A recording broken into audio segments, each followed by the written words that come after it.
And hello, and welcome to today's Roll On Adventure, the podcast where we make plans, attempt to live up to them, and then discuss where it all went wrong. This week we are doing Dream Scouts, in which a troop of Dream Scouts help their friends to make the difficult decisions of their lives. Will Abigail get with Vanessa? You find out. Definitely. Absolutely. It is certain. Cue the intro. Roll on! Roll on. The adventure! The adventure. Roll on! Roll on. The adventure! The Fight for adventure. your friends! Fight for your dreams! Roll on the adventure! The See, adventure. it wasn't me that time. Wow, I Nathan was behaved. feeling it. Yeah. I'm channeling this anime opening that is now this particular game. So yeah, I don't know. Do you reckon Dream Scouts is going to be a good name for the whole thing? Shall we? I think that definitely sells the nature of the thing. If you kind of want to take it that one step further and have it feel like a shoujo anime or like a josei anime, I guess. I think there's a level of maturity here that like Captain Second doesn't have. But it's like a how does it normally go in kind of like a it's like Pretty Soldier : Sailor Moon, right? Yeah. Lots of subtitles or something. stars. I mean, Dreams... is this something kind of like a like Surrealist Squad Dream Scouts or something like that? It feels like it has that kind of cadence to it. But I have a feeling we're probably going to run into that after we come up with the rules. Yeah, like Dream Scouts Strange Horizon or something. Dream Scouts Melting Clocks. A little too on the nose, but I'm here for it. Totally. Right, I actually found a normal-sized deck of cards. Ooh, in my house, which I was quite surprised about. Oh, I know where my giant novelty decks are because I need those for Friday. No, stage shows go a little better when you can actually see what the cards are. Also, The Price Was Right was an amazing show. Oh, sorry, play your cards right. I work at a care home, and we do have a couple of big cards. One of them like the size of the length of magazines, just so that we can play with residents who are hard of sight. Makes sense. Yeah, honestly, have you ever tried to shuffle a magazine-sized deck to play Go Fish with someone? Yeah. Yes, I have. You know my pain. Yeah. I guess it's pile shuffling. Yeah, that's what I do, or did rather. Cool. Right, so I have laid out a spread of cards. I've got like a panda 5 for each player, and I've got the trust pile in the middle. So I'm thinking feels like we should be doing this over Tabletop Simulator or something. Yeah. Oh yeah, we had sorry, last week I suggested we do D20, the Roll20 website. That can do stuff with decks of cards, but it is apparently a little miserable to get it to do it right. Do we all have Tabletop Simulator? I do. Yeah. I do, but I've never actually used it. Right. Oh no, so I don't have the have program. To look into I use the website. Oh. It's the thing we can discuss off air about how we playtest this actually. Yeah. It's probably in my best interest to go and actually read up on how Roll20 deals with decks of cards, but it can. Yeah. I mean, I was thinking, it'd be fun to discuss the first bit on air, but just so people know that we're actually thinking about it. And I guess I'm thinking one step ahead of how do we even play this over the podcast. Yeah. But yes. No, I'm happy to kind of have standard poker hands of 5 cards. 5 feels about right. I think it's nice. Like, we don't want to get rid of all the familiar things. So especially because if we're using like matches and stuff like that, we're basically doing poker scoring. That's true. Does the GM have a hand of cards? I'm thinking that they've just got the rest of the deck. They just deal blind a lot of the time. Just kind of determined like opposition level, that kind of thing. Yeah, it's kind of you just deal based on level. Okay. So but I'm thinking like smart players can get away with a lot for very few cards. Yeah, you can. There's a level of card counting that lets you work out best strategies, which isn't a bad thing, to be honest. Yeah, and it also means that if you're working together and going in blind, you're exactly the same level as the monsters, which is kind of nice. So the GM is blind playing problems that you're doing contested. Actually, what is even the contested roles in this game? What would you be contesting over?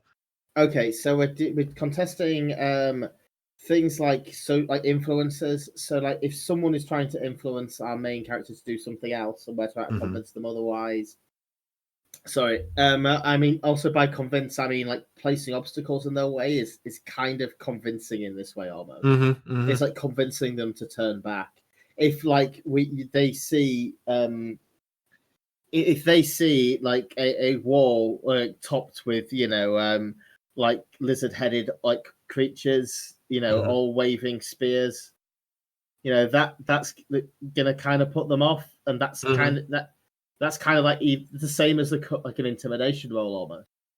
Okay, so really conflict resolution, how we interact with the world, is summoning / changing things to overcome obstacles that show up. Or just talking to the character. I think they're mechanically identical. Oh yeah, I get. Okay, so convincing. I keep calling them Alice, but really, yeah. Well, let's call them Alice. Let's actually call them Alice in the rules, and just make a note saying that they don't actually have to be Alice. Yeah. The name can be anyone, but for the examples, it's Alice. Sure. So there are two kind of key ways that we interact with the world, then, by summoning / changing things to overcome obstacles and convincing Alice to do things.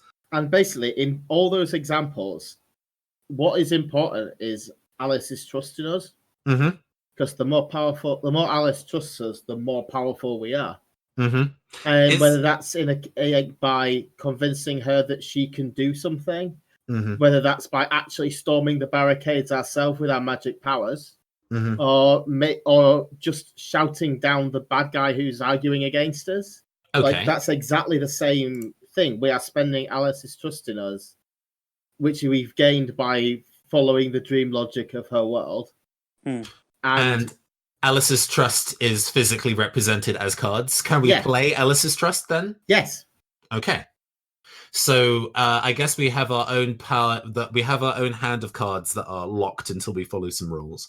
But there's also a pile. Is it a pile or is it a spread of cards that we can use? Because I can definitely see being able to.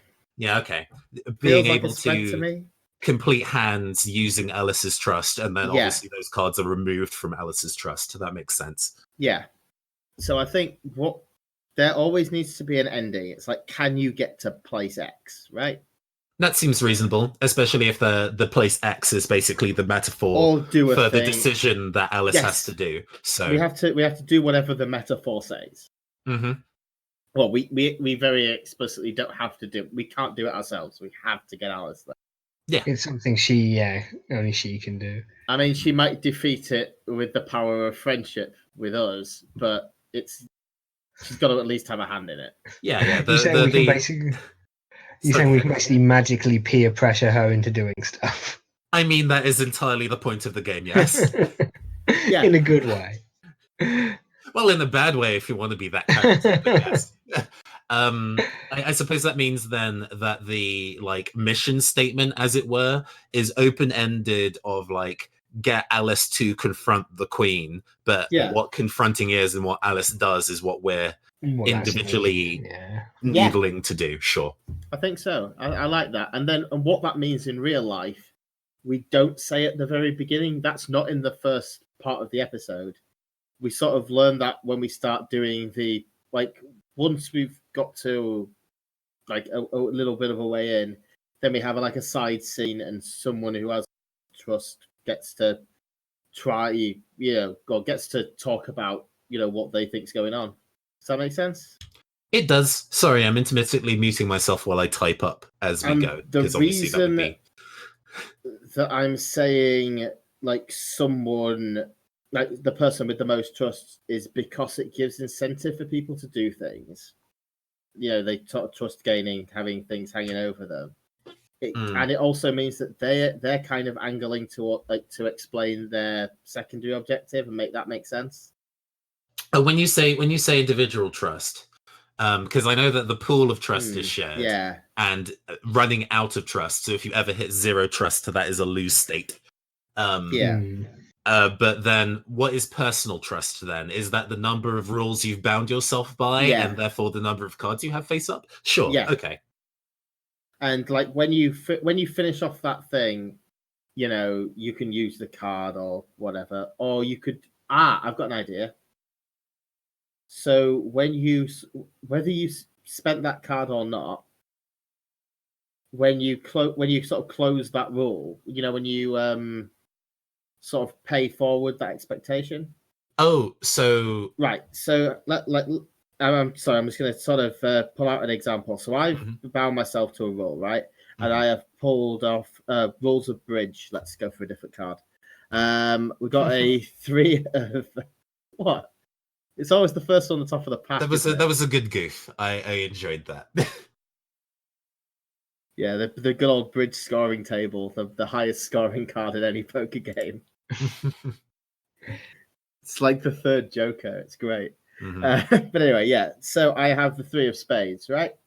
And so I know I've got a 3 of spades. I know that the first thing in the trust pool is a 10 of clubs, which isn't great for me. But imagine it was something like another 3 or something like that.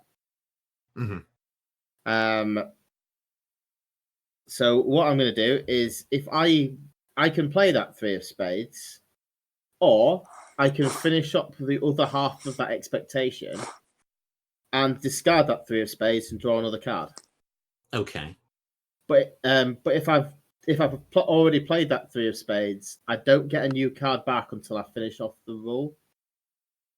Right. Does that make sense? That makes sense, but then requires you to either the player or the GM to actively track the completion state of any given request or rule. Well, it has to be intentional. In character, it has to be intentional. Oh no, I'm aware of that. I think I'm just saying that's a bit of bookkeeping. I mean, you could always put the card next to the rule on the table, or you could do something similar to that. Yes. You're operating on the rules being pre-written on flashcards. Somewhere nice and central. Or online, it's even easy. Just have a spreadsheet. Yeah. Just have everyone accessing the sheet, and you just put a tick next to it. Okay, so then that sets a bit of a hard scope on what these rules can be, because they have to be completable in the short term. Otherwise, you'll never get your cards back. They totally have to be completable within the logic of this one dream. Yeah, not even that, obviously. Otherwise, then none of them would be completable. I mean, completable within the short term. Otherwise, you will immediately run out of cards. If you can't play the cards in your hand because they're face down, and if you can play face down ones. It's just That's what I'm getting at. You can play face down ones, but you don't get. I don't know. What I want is to get an advantage from binding yourself to a role. But then I understand that. I would then want to pay it off, if that makes sense. I would then so I like the idea of being able to have cards face up and face down. I would say that I would suggest that the rules that people bind themselves to are persistent and don't end. Because if they do end, then the game then stops becoming about really helping Alice, and it starts becoming following the specific arcane rule that you're locked to above all else, which you can do, but it means that you're no longer really actively helping other people. I would personally, if the face down cards can be played, I would probably rely on blind playing most of the time, because that's easier than locking myself to a story arc that may or may not finish in a reasonable period of time. If the rules are persistent and don't end, like it's a thing that I have to follow, like I can never lie, that it's fine because that means I can flip a card face up and I can always embody that particular rule. But it's not a thing that I have to now concern myself about resolving to do a different thing. It's just a state that can be seen and maintained. Because end goals change the goal, my personal goal, away from what everybody's doing, which I think is bad, not so great for teamwork stuff. Especially if I'm following 5 of those things. Well, and if everyone is following 5 of those things, and everyone. Yeah, that's a ton of bookkeeping, because then everybody's going to be watching out for who completes what task rather than doing the story. It's a ton of screen time, effectively, of stuff that may or may not actually tie into any other stuff or the main plot. Yeah. Like I say, I'm kind of, I like the idea of, you setting things up that have to happen. Like you're setting up these expectations, but they do have to happen. I'm just saying that they're things that can happen repeatedly. Yeah. Because if it's one task, then okay. So I would, if it's like small goals to complete and then resolve, I would want them to be in a circumstance where anybody can complete them, because then at least you can collectively work together to fit that goal, rather than it be something you have to do above all else. Could you possibly just say each person can only have one at a time or something, just to stop there being a huge number of stacked up things that never go anywhere? I know. Let's say, but like what I was trying to get across is like the whole idea that it gives you power, but also makes you a bit vulnerable. But, yes, yeah, I'm confused as to why that can't therefore be an ongoing state where you're more powerful because you can see the cards you have, but you're more vulnerable because you're being hamstrung by the rules you're following. Because this feels a lot like Fae logic stuff, where very much Faes are establishing rules and you're punished for not following them, but those don't necessarily have an end state, and the good ones definitely don't have an end state. Like it's like swearing an oath kind of thing. Yeah, I can think of plenty of rules that are fun to do, but also a hindrance. Like, I can't lie, I am immediately hostile towards anything under 4 foot, and then you have a whole bunch of cute animals which you then immediately are hostile towards, because that's the rule you've bound yourself by. It turns out that Alice doesn't like dogs and therefore will fight any dog in her dream now. I mean, the other one is also like, maybe if your rules like when those things come up, that's how you redraw cards. If any of them come up, that we don't have to bookkeep specific ones. It's like, if I've got 3 rules and I'm down to like 4 cards, and any of my 3 rules come up, I draw a new card. Sure. Yeah, that seems fair, rather than locking it to cycling one card specifically, like it's a slot in Yu-Gi-Oh. Following a rule lets you draw a card, or if you're at 5, exchange one. That makes sense. Well, or if you're at 5, flip one.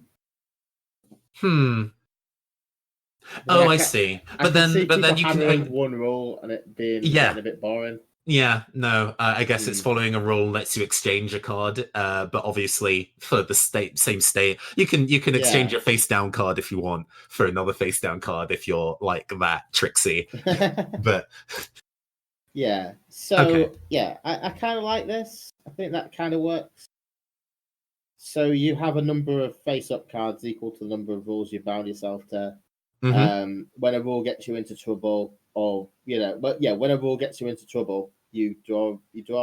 Yeah, that's simple enough. Then the next question is when can I? Oh, sorry, did you cut out? No, I just thought. Yeah, when it gets you into trouble or limits your action. Yeah. When it's a hindrance is probably the easiest way to put it. So then that all makes sense to me. But then the big question is, when am I allowed to bind myself to a rule? Because I could start the game and immediately bind myself to 5 rules and play with my hand open.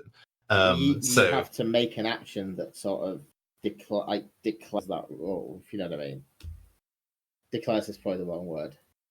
You have to make an action that's indicative, symbolic of that rule. That establishes that's your thing. Yeah. Okay. So are these rules already visible to everybody? Or is the... I think so. Ah, okay. That is the missing bit of information. I assumed that the rules were blind until you chose to bind yourself to one. So I'm thinking that the rules aren't the player characters' rules. The rules are Alice's rules. Yeah, absolutely. But the players get a hand in making them with the GM. You know? Okay. How many rules are there? Are there 7. as many? Okay, I was going to say, are there as many rules as there are playing cards available? Because obviously, if there's a finite number of rules, you can. Oh, so this means that more than one person can bind themselves to one rule. Sure. Okay. But if the entire party bind themselves to one rule, all the enemy have to do is go, yeah, you know that thing that you were going to do? Yeah, can't do that, can you? Mm-hmm. Yeah, they so there is a tactical. Then there's a level of tactics about who takes what rules and why. That's fine. I think that's sensible. And it also means that if a rule gets like really, really onerous, and it sounded really good in character creation, but doesn't really work now, then not everybody's screwed because not everyone has to take it. You know? Oh, absolutely. Have a thing where you can spend trust to just burn a rule. Yes. Oh yeah. No. Yeah. When you break a rule, Alice loses trust in you. Oh no. I mean, yeah. I mean, like going. So if, for example, acting weird, you're not acting like the right thinking people of this world do. No, I know. I mean, rogues. You know? Sorry. I mean, there's two ways. I mean, he's doing the other opposite of what you're saying. What you're saying is that the lost trust would be a consequence of breaking the rule. Where he's saying deliberately break the trust to free yourself of the rule. I think both. Once you're done with the rule, you're done with the rule, but you can't take it again. Yeah. Yeah, you can't turn it off and on again. Because I like the idea of I'm like, oh yes, I will never tell a lie. That's a rule that I'm entirely happy to bind myself to. And the GM goes, and puts me in a circumstance where I have to lie to do the thing that I personally want. And then I betray Alice's trust and lie, but then that rule is now broken to me and I can't take that rule again. Yeah, that makes sense.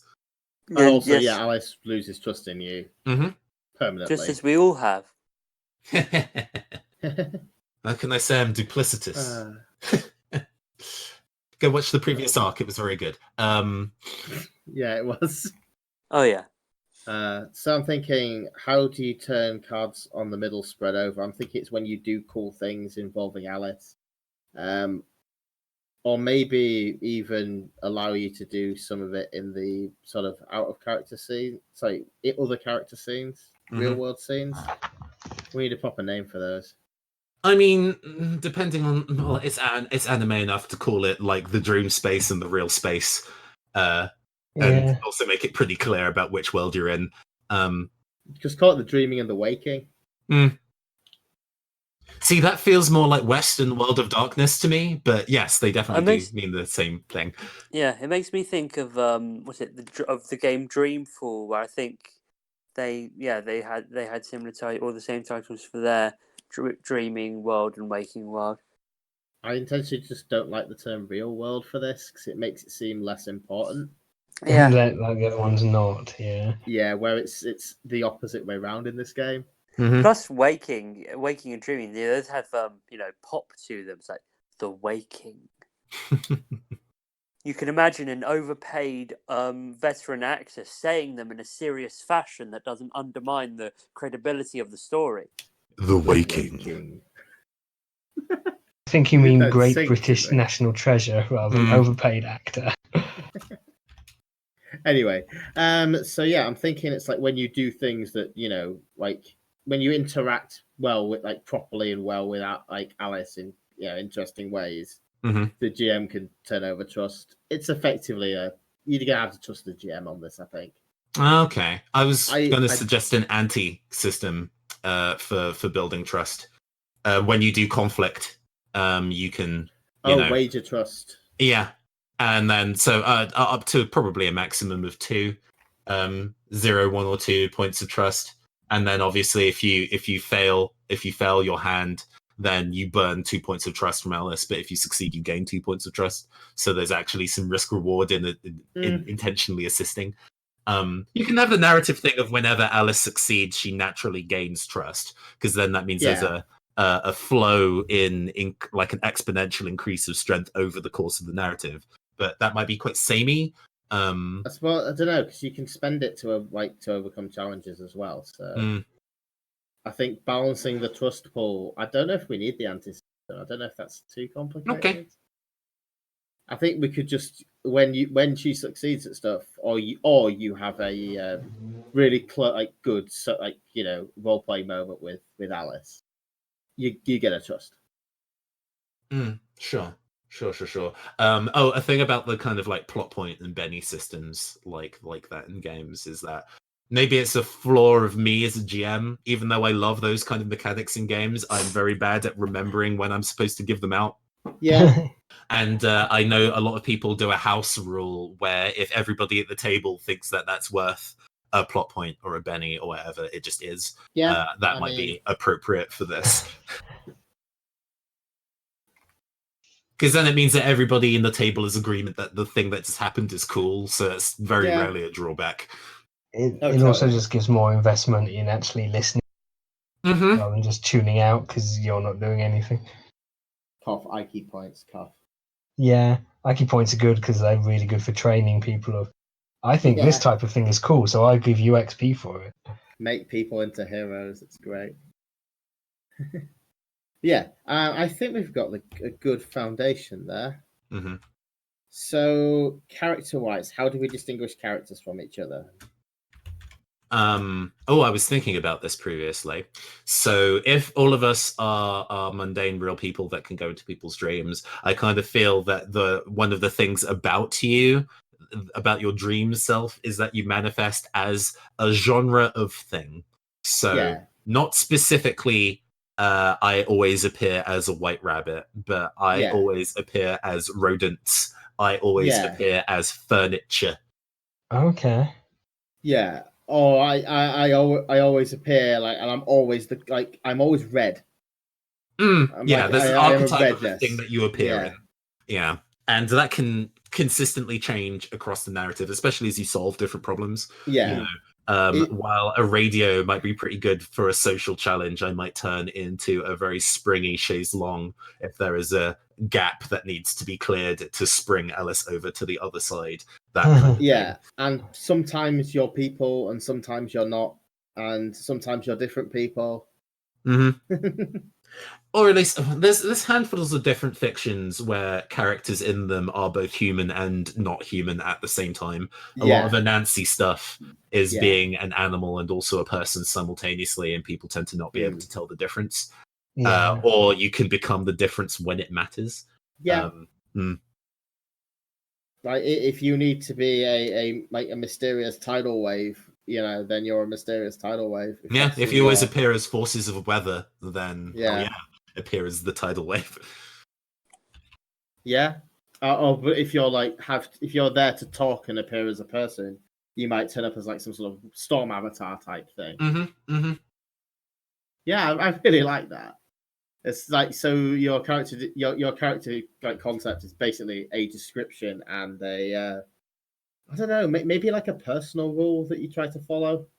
I think if I think what is this, like monsters and other childish things, I think one of the things in that is like being able to state what kind of school subject you like the most, and it mechanically mattering in a sort of narrative way, like you get benefits to stuff that falls within your skill set. And I think sorry, go ahead. So if nothing else is good for kind of narrative permissions this is a thing that I know about, therefore I can justify blagging stuff with it effectively rather than just everyone's the same. Because if I always appear as animals and my favorite subject at school is science and I'm like some kind of biology tiger, hell yeah. Biology tiger. Biology tiger. Biology tiger. Chemistry rabbit. But that kind of concept doesn't necessarily lock you out of things that you can't do, but is a very good narrative implication of the things that you're good at doing.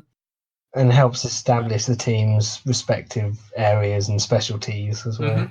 Because it's not going to be too difficult to make sure that everybody's favorite school subject's different. I'm just drama cloud, and let's just not go there. IRL, yes. So if you need musical lightning, I'm your go-to gal. Yeah. You are the master of stage lighting. Perfect. But yeah, I think those are good character points. Part of me, a thing I like about kind of games that involve with cards is being able to do something with either the faces or the numbers mechanically. I don't know if there's anything in this game that would be appropriate for that. Like if it's something that falls within the remit of your dream Sona or school subject, then you get some kind of advantage of fudging a card. Extra face down card. Yeah, that might be a thing. Like straight off the deck, blind. Yeah.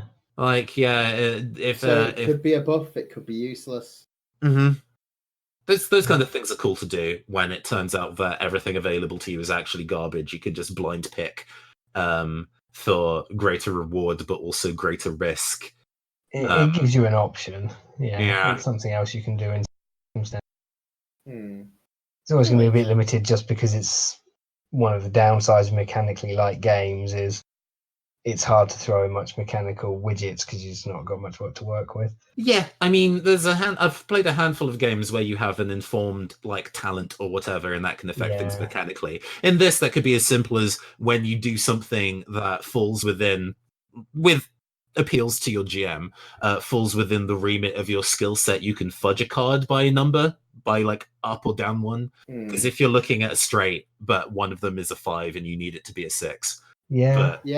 Yeah, you know, I think that's a way of actively making people think about their abilities and using it to advantage, is actually giving them a mechanical benefit. So yeah, you want it to be something that is actually useful as opposed to you just ignore it because it makes no difference.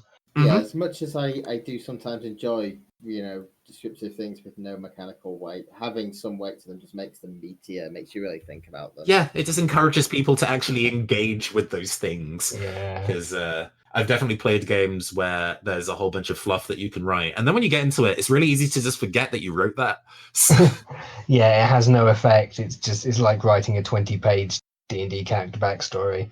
I know people who do that. No one why? really cares. Absolutely why? 3-paragraph maximum.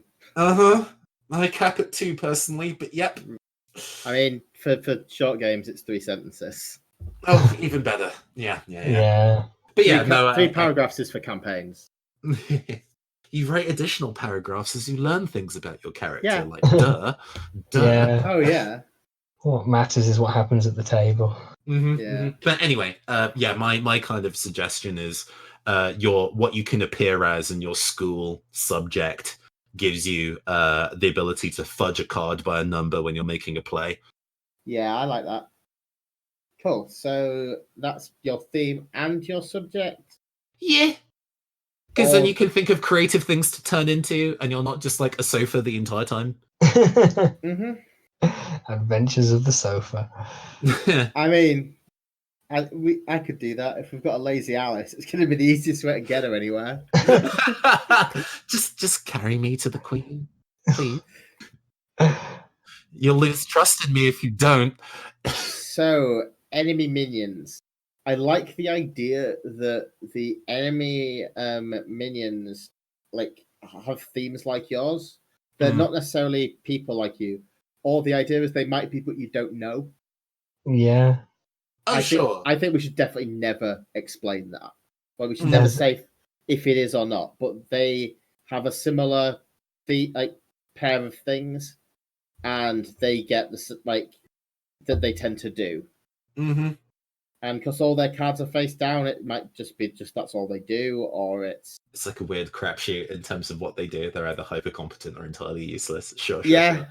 Oh, actually, if we're building poker hands like as players, because we have the ability to use our own cards, Alice's pool and other players' pools, how does the GM build a hand? That's what I was wondering. I think, to be fair, like going in blind is like a basis. But letting the GM do some other stuff based on like the enemy's like proclivities and if they're following the rules. I'm pretty okay with playing like actual poker rules and at the start of a contest flipping 2 cards off the top of the deck and those are the cards that everybody has access to and you build a hand. I think that's good. And the number of cards the GM draws and then gets to play are based. So they draw X cards based on like the amount of potency that the enemy are putting into this. So it could be like they draw 3 cards, they draw 4 cards, whatever. If their thing fits in with it, then they can draw an extra card and then discard one. Yeah, I because we talked a little bit about how the things that happen in the dream are tangentially related to things going on in real life. It feels like good GM praxis, even if it's not a thing that's rules is written, for when you're building a threat, to write a name or an occupation or like an event that can be because we can have a threat that is just internally to the GM geography teacher, and that's going to inform a lot about how that threat behaves. It's about who always manifests as landscapes, or dangerous treacherous passes and things. And because it fits in with geography, then they get that +1 card bonus. And because it fits in with one of the world rules that mean traveling places is difficult, then they get an extra card. So that, and it's like a difficulty 3 roll to event to start with. So they've got a total of 5 cards. They pick 2 to discard. They show the players the discards and then play the rest. Okay. What do you think? So you get a bit of information that you might be able to count cards your way into if you've been keeping track. Sure. Yeah. I'm thinking just when we get to the end of the deck, we just reshuffle. Oh, yeah. I just keep it simple.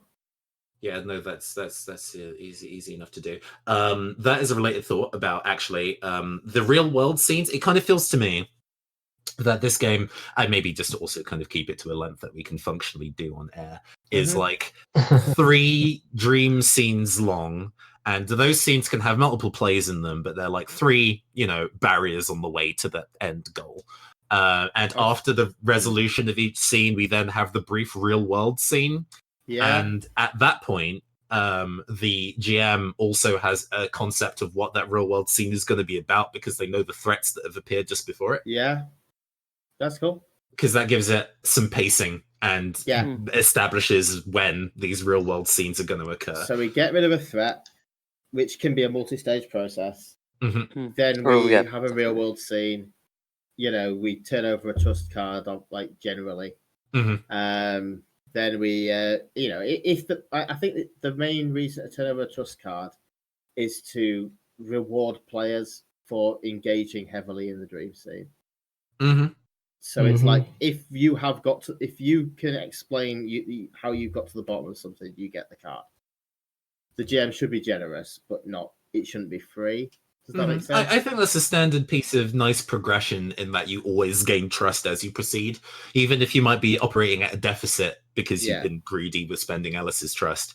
At least it's a thing to prevent Alice's trust from immediately going to 0 in scene 2. Yeah. I mean, you can't lose trust in it. You could fail to gain it if you really don't engage. But I think that's one of those ones where it's basically, come on, guys, here's an easy one for you. I've lowballed this to you. Just play into the game, and we'll be right. I don't know. It feels a little authoritarian, but I think it will come up. It'll make the game better. Generally. I mean, having the real space stuff have a degree of actual structure isn't really a bad thing, all things considered. I mean, I think giving the players it free. I think giving the players it free is a little too much. Yeah, I think I remember I was saying earlier that we do need a baseline structure from which to riff. Otherwise, it doesn't really mean anything. Well, it just kind of drifts into being a conversation. Because I think surreality sort of is at its best when you know what's gone wrong, if that makes any sense. But, so that there's something to track. Yeah. Like, the Ministry of Silly Walks works because you've got, this is a government ministry, why are they acting like that? Whereas if they just showed up and started stretching their legs randomly, you'd say, okay, where's the humour? Do you see what I'm getting at? Well, the humour comes from the juxtaposition, and it's also actually some pretty clever, South Taiwan military spending. But yeah. But if you look at it, it's they're talking about like the Chinese and the fact that they've got a guy who can bend his like leg over the back of his head with every step. It's basically a comment on the arms race. You must not allow a funny walk gap. Yeah. And remember that we were talking about nuclear partnerships with Europe at the time, and it's talking about the Anglo-French combined walk. Yeah. It's about spending. It's about arms spending, really. See, and viewers hear that you got to learn something as well. We like to provide an education. I'm having a very strong "this '60s rock song was actually about sex" moment right now. It might be easier to list the 60s songs that aren't. On the plus side, Lucy and the Sky of Diamonds and Puff the Magic Dragon really were just about a sky of diamonds and a magic dragon. Well, there we go. But I think the having these kind of like real world scenes, but also the kind of like maybe I'm kind of missing where we're connecting about the moment that additional trust is gained, but it feels like a reasonable reward completing a scene to gain a point of trust. Yeah. Cool. So what are people like? We're just gonna go with Dream Scouts for the name, aren't we? Yeah. Cool. We might add a subtitle later. Don't know. We'll see. But yes, we have Dream Scouts. A troop of Dream Scouts help their friends to make the difficult decisions in their lives. And what are people looking forward to seeing in the game?